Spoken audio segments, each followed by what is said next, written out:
नमस्कार, संजीवनी में आप सभी का स्वागत है और मैं हूं आपके साथ नम्रता। फैटी लिवर, इस बीमारी के बारे में तो आपने सुना ही होगा।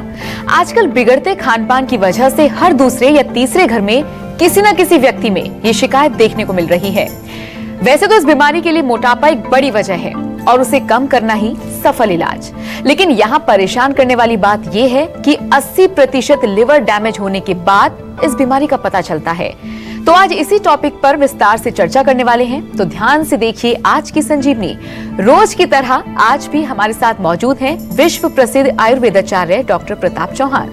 डॉक्टर साहब, बहुत बहुत स्वागत है आप। Thank you. क्या आपको भूख कम लगती है? क्या आप कमजोरी महसूस करते हैं? क्या आप हमेशा टेंशन में रहते हैं? तो हो जाइए अलर्ट, कहीं आपका लिवर फैटी तो नहीं। चलिए शो की शुरुआत करते हैं। एक ऐसी बीमारी जिसमें 80% लिवर डैमेज होने के बाद ही इस बीमारी का पता चलता है। क्या है ये फैटी लिवर की बीमारी? जरा विस्तार से बताइए डॉक्टर साहब। देखिए, बड़ा अच्छा विषय है क्योंकि बहुत कॉमन आजकल लोग, मैंने देखा है जब हमारे पास आते हैं अल्ट्रासाउंड लेकर के, तो फैटी लिवर उसमें एक होता है। और सबसे ज़्यादा जो एक आश्चर्य करने वाली बात यह है कि लोगों को इसके बारे में ज़्यादा मालूम नहीं है। कुछ लोग तो सोचते हैं ये नॉर्मल है, सही है, कोई ज़्यादा विशेष ध्यान उस पर नहीं देते, लेकिन आगे चल के काफ़ी ख़तरनाक ये प्रॉब्लम हो जाती है। सिरोसिस ऑफ लिवर हो सकता है, लिवर डैमेज हो सकता है, लिवर कैंसर हो सकता है, जॉन्डिस हो सकता है, बहुत सारी प्रॉब्लम्स। क्योंकि जब लिवर के ऊपर फैट जमा हो जाता है तो उसको फैटी लिवर बोलते हैं। थोड़ा बहुत फैट जमा हो तो वो चलता है, लेकिन वो इतना फैट हो जाए कि लिवर का जो खुद का वेट है उसके कम से कम भी 10-15% ज़्यादा वेट और उसमें बढ़ जाता है फैट का, तो then it becomes a very dangerous thing, जैसा आपने कहा। और डेंजरस इसलिए होता है क्योंकि लिवर का जो फंक्शन है वो बहुत इम्पॉर्टेंट फंक्शन है हमारे शरीर में, बहुत महत्व उसका है।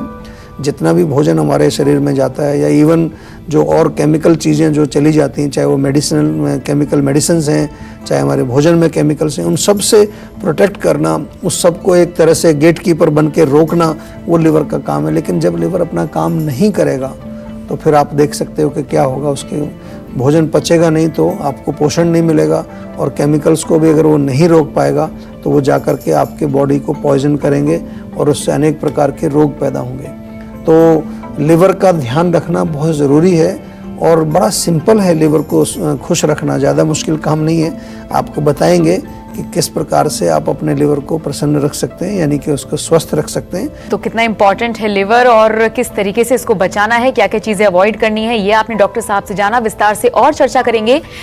लेकिन डॉक्टर साहब, एक कॉलर फरीदाबाद से हमारे साथ यहाँ पर जुड़ रही हैं, हरिपाल। हरिपाल जी, क्या कुछ जानना चाहते हैं? हाँ सर, मेरी उम्र 28 साल है। मेरे को सर पिछले 7-8 दिन से गर्दन के पिछले हिस्से में दर्द हो रहा है। अच्छा, क्या काम करते हैं आप?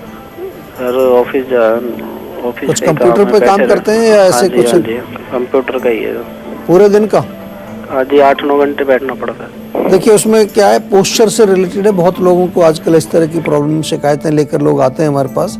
जब कंप्यूटर पर हम बैठते हैं, सबसे पहले तो आपको ध्यान ये रखना है कि आपका जो है पोस्चर सही रहना चाहिए, एक प्रॉपर डिस्टेंस हो, गर्दन आगे ना झुकी है। जैसी गर्दन आप ऐसे झुकाएंगे ज़्यादा दिन भर तो यहाँ आपका मसल्स ना गर्दन में वो अकड़ जाएंगी, स्टिफनेस हो जाएंगी। आप जाएंगे डॉक्टर के पास, आप कहेंगे सर्वाइकल का प्रॉब्लम हो गया, कभी लंबर का प्रॉब्लम हो गया है। Basically it is stiffness which is due to wrong posture, गलत पोस्चर की वजह से। तो आप थोड़ा सा जो है, एक तो सीधा बैठिए और कोशिश करिए कि गर्दन आपकी सीधी रहे, आपकी बैक भी स्ट्रेट रहे। कहीं पीछे अगर चेयर पर जगह नहीं है तो कोई सपोर्ट लगा सकते हैं ताकि उससे आपकी कमर सीधी रहेगी।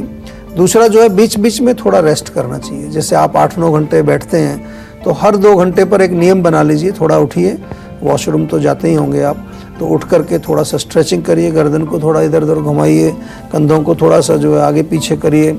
उससे क्या है कि जितना अकड़ाहट 2-1 घंटे में होगा वो दोबारा से वापस उसको थोड़ी फ्लेक्सिबिलिटी आ जाती है। और तिल के तेल की मालिश नियमित रूप से करिए, हर रोज़ करिए, पूरी बॉडी के अंदर करिए। विशेष रूप से कमर में और गर्दन में तो आपको करना ही करना है, लेकिन पूरी बॉडी में मालिश करिए। वैसे फैटी लिवर के एडवांस स्टेज में पहुंच जाने पर मरीज के दिमाग पर भी असर पड़ने लगता है। यही हम चर्चा कर रहे थे, उसी को आगे बढ़ाते हैं और आपको बताते हैं कि उस शख्स का दिमाग तक काम करना बंद कर देता है, मरीज अपना होश खोने लगता है। तो डॉक्टर साहब से जानेंगे कि वो कौन से ऐसे लक्षण हैं जिससे इस बीमारी को समय से पहले हम पहचान सकते हैं। देखिए, लक्षण दो मुख्य रूप से लिवर का जब भी कोई रोग होता है तो उसमें सबसे पहले आपकी भूख पर असर पड़ता है। भूख आपको नहीं लगती है या बहुत कम भूख लगती है, लो एपेटाइट जिसको हम कहते हैं। वेट लॉस बहुत लोगों में देखने को मिलता है। पेट ज़्यादा बढ़ जाता है, बाकी बॉडी में वजन नहीं रहता है। पेट का फूलना या पेट के इर्द गिर्द काफ़ी फैट जमा होना, ये भी एक कॉमन लक्षण देखने को मिलता है। थकान की कंप्लेन लोग करते हैं कि दिन भर वो सुस्ती बनी रहती है, काम करने की इच्छा नहीं होती, शरीर में लगता है कि बॉडी में जैसे कुछ जान ही नहीं है, ये एक रहता है। कुछ लोग ये भी कंप्लेन करते हैं कि खाना खाने के बाद ये नॉर्मली थोड़ा नौसिया है, उल्टी आने को उनको महसूस होता है, ये रहता है।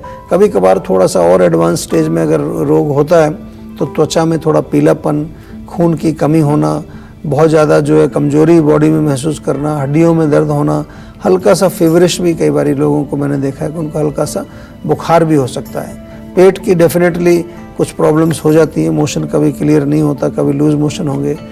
डॉक्टर साहब, चूंकि लाइफस्टाइल हम लोग का ऐसा है कि हम लोग क्या कुछ इंटेक कर रहे हैं, इस तरीके से आदतें हैं जिनका हम लोग ध्यान नहीं रख पाते हैं और गाय बगाए कुछ ऐसी चीजें हो जाती हैं जो हम लोग के लिए घातक होती हैं। अगर लिवर की हम बात करें तो कौन कौन सी ऐसी आदतें हैं हमारी जीवन शैली से जुड़ी हुई जिनको अगर हम अलग रख दें तो हमारा लिवर मजबूत हो सकता है, उसको कोई हानि नहीं होगी? देखिए, जैसा आपने कहा लाइफस्टाइल की बात की, तो लाइफस्टाइल में कुछ ना कुछ एक्टिविटी जरूर रहनी चाहिए, लिवर के लिए बहुत अच्छी हो। क्योंकि जैसा हम भोजन में कुछ भी खाते हैं, अगर वो फैट जैसे जमा होगा वहाँ पर, तो before it becomes a disease वो फैटी लिवर में कन्वर्ट होकर हम नियमित रूप से व्यायाम करते रहेंगे तो जो कुछ फैट होता है वो थोड़ा बहुत इधर उधर निकल जाता है। बॉडी के अंदर अपना एक पूरा एक सिस्टम है कि जो एक्सेस चीज़ हैं उनको या तो शरीर से बाहर निकालते हैं या कहीं पर उसको बेसिकली कहीं उसको सिक्योर जगह पर, सेफ जगह पर सेव करके रखते हैं ताकि कभी इमरजेंसी में काम आए। ऐसा हमारा सिस्टम बना हुआ है, इसमें हमें कुछ करना नहीं है ज़्यादा। हमें केवल इतना करना है कि हम जो है सेडेंट्री ना रहें, वज़न अपना मेंटेन रखें, कोलेस्ट्रॉल को कंट्रोल में रखें, कोलेस्ट्रॉल नहीं बढ़ना चाहिए हमारा। इसके अलावा जो है खाने पीने में ध्यान रखें, विशेष रूप से तली चीज़ें, बहुत ज़्यादा मिल्क प्रोडक्ट्स जिसमें विशेष रूप से पनीर वगैरह जो आजकल खाते हैं लोग, वो भी बहुत ज़्यादा फ्राइड पनीर या जो शाही पनीर जिसको कहते हैं ग्रेवी वाला, वो चीज़ों का सेवन आपको कम करना है। मिठाई कम खानी है एंड ऑल दोज थिंग्स जिसमें कि जो लिवर के लिए अच्छी नहीं है। जैसे मैंने कहा, नॉनवेज से लिवर का प्रॉब्लम होता है, अल्कोहल से प्रॉब्लम होता है, चाय कॉफ़ी से, स्मोकिंग से, टबैको से, ये सब लिवर को जो है ख़राब करती है। तो अपने भोजन में, अपने लाइफस्टाइल में हमें इन चीज़ों को जो है दूर करना चाहिए।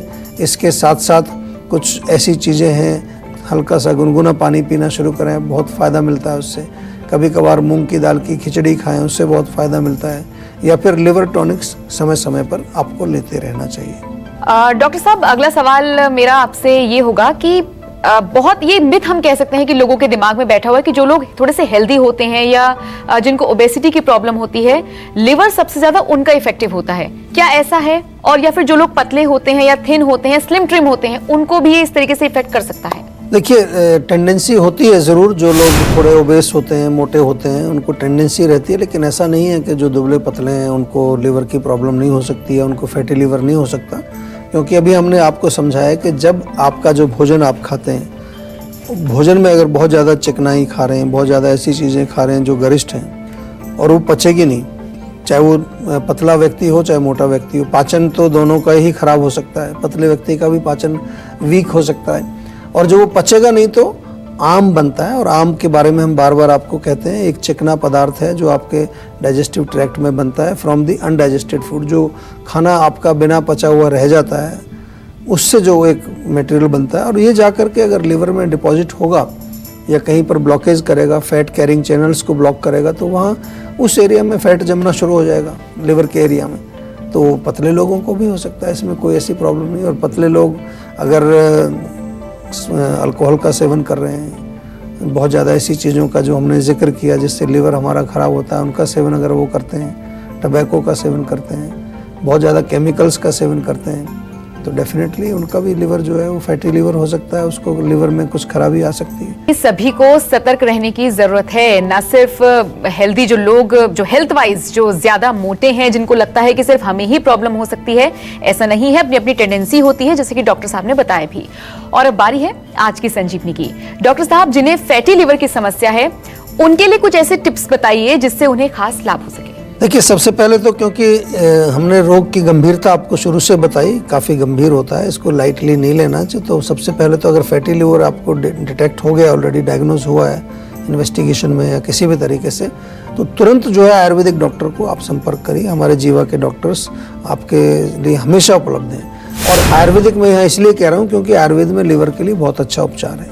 कुछ अच्छी चीज़ें हैं जो घर पे भी आपके उपलब्ध हैं, उनका सेवन आप कर सकते हैं। हल्दी बहुत अच्छी रहती है।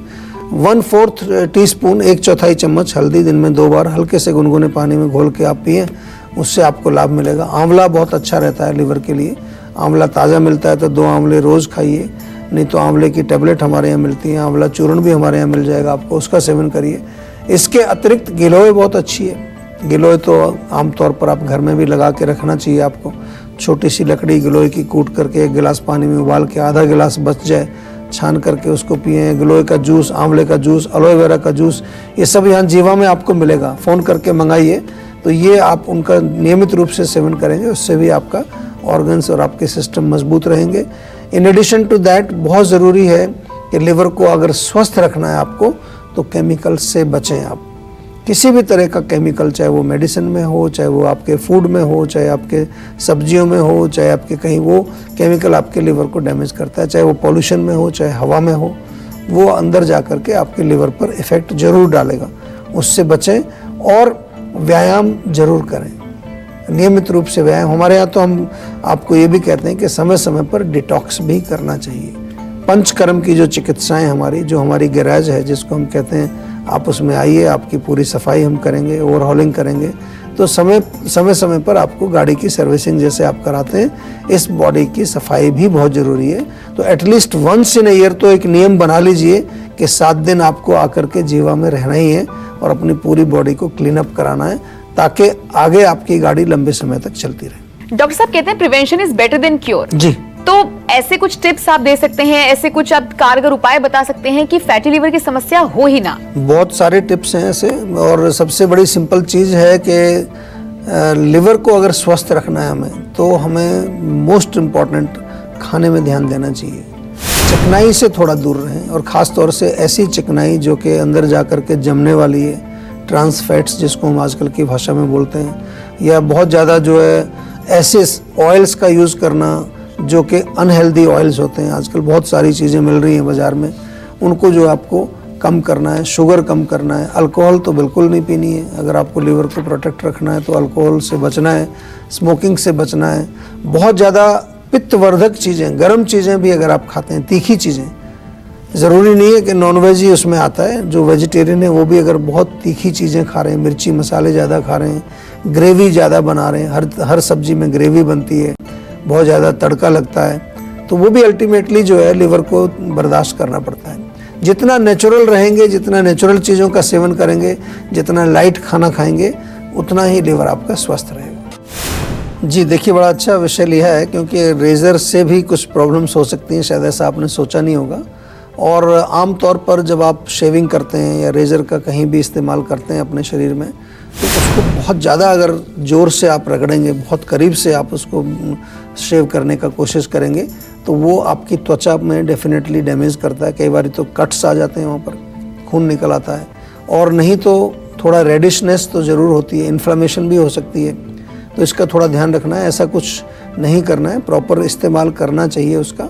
और ज़्यादा, कई बार ये भी देखा गया कि ज़्यादा अगर बहुत ज़्यादा ब्लेड ज़्यादा शार्प नहीं है, पुराना है, उसमें कहीं ब्लेड में कई बार खराबी हो जाती है, तो उसके कारण बम्प्स आ जाते हैं, रेजर बम्प्स उनको कहते हैं। कहीं पर कोई चीज़ फूल जाती है, कहीं गांठ बन जाती है, तो ये एक उसका प्रॉब्लम होता है।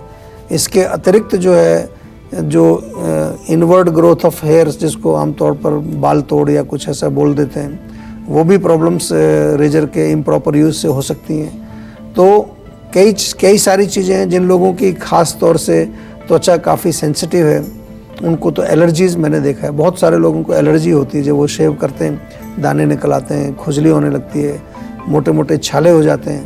तो ये सब चीज़ें आपको ध्यान रखनी है। कुछ ज़्यादा विशेष नहीं तो कई बारी मैंने ये भी देखा है कि साबुन अगर गलत प्रयोग कर रहे हैं, शेविंग क्रीम की बजाय कुछ ऐसी चीज़ आप यूज़ कर रहे हैं जो एलर्जी क्रिएट करती है, तो दैट इज़ अनदर प्रॉब्लम। तो एलोवेरा ताज़ा लगाएं, उसमें थोड़ा तेल की मालिश करें, कोशिश करें कि प्रॉपर अच्छा क्वालिटी का ब्लेड यूज़ करें और उसको एक मीडियम प्रेशर के साथ आप प्रयोग करें ताकि आपको इस तरह की समस्याएं नहीं हों। बहरहाल डॉक्टर साहब, आपने बहुत सारी हेल्थ से जुड़ी हुई जो समस्याएं हैं लोगों की, उनका समाधान दिया, बहुत सारे आपने टिप्स दिए। आपका बहुत बहुत शुक्रिया। शुक्रिया जी।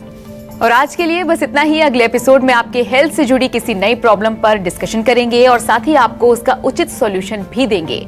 अगर आपको भी हेल्थ से रिलेटेड कोई भी प्रॉब्लम है तो हमारे सेहत के नंबर 0129 4040 पर फोन कर आप अपनी कॉल रजिस्टर करवा सकते हैं। आप हमें ईमेल भी कर सकते हैं। हमारा ईमेल आईडी है info@jiva.com। आप फेसबुक के जरिए भी हमसे जुड़ सकते हैं। हमारी फेसबुक आईडी है www.facebook.com/jiva ayurveda। तो इसी उम्मीद के साथ कि आप हमेशा खुश रहें, फिट रहें, अगले एपिसोड में फिर होगी मुलाकात। अब मुझे दीजिए इजाजत। नमस्कार। नमस्कार, मैं हूं मानक गुप्ता। अगर आपको हमारा ये वीडियो पसंद आया हो तो इसे लाइक और शेयर जरूर करें और हाँ, हमें सब्सक्राइब और फॉलो करना ना भूलें ताकि आप देश और दुनिया की कोई खबर मिस ना करें। तो जुड़े रहिए हमारे साथ और देखते रहिए न्यूज़ 24।